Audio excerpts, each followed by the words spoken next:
బాపు 2 hours 22 minutes run టైమ్‌తో release అయిన ఈ movie అయితే విలేజ్ డ్రామా మూవీస్‌ని ఇష్టపడే వారికి డెఫినెట్‌గా అయితే నచ్చుతుంది.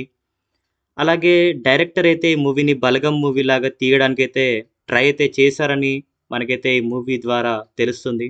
మరి బేసిక్ స్టోరీ వచ్చేసి తెలంగాణలోని ఒక చిన్న గ్రామంలో జేసీబీ ఆపరేటర్‌గా పనిచేస్తున్న చంటికైతే ఒకరోజు ఒక బంగారు విగ్రహం అయితే దొరుకుతుందన్నమాట.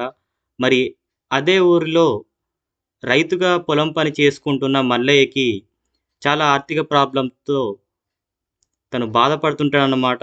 మరి వీళ్ళిద్దరూ ఫేస్ చేసిన ప్రాబ్లమ్స్ ఏంటి అనేదే రిమైనింగ్ స్టోరీ. అలాగే ప్లస్ పాయింట్ చూస్తే స్టోరీ అయితే బావుంది.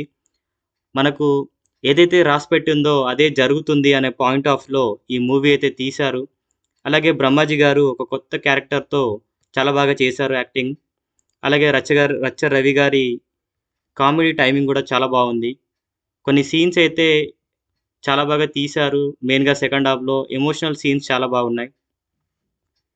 అలాగే మైనస్ పాయింట్స్ చూస్తే స్టోరీ బాగుంది. కానీ ఎగ్జిక్యూషన్‌లో డైరెక్టర్ అయితే కొంతవరకైతే ఫెయిల్ అయితే అయ్యాడనిపించింది. మెయిన్‌గా ఫస్ట్ హాఫ్‌లోనే కొన్ని సీన్స్ అయితే చాలా లాగ్ అనిపించాయి. బట్ ఓవరాల్ అయితే ఈ మూవీ చాలా బాగుంది. మీ ఫ్యామిలీతో కలిసి చూడొచ్చు. మీకైతే డెఫినెట్‌గా అయితే నచ్చుతుంది.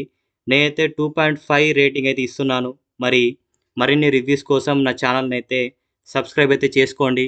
Thank you.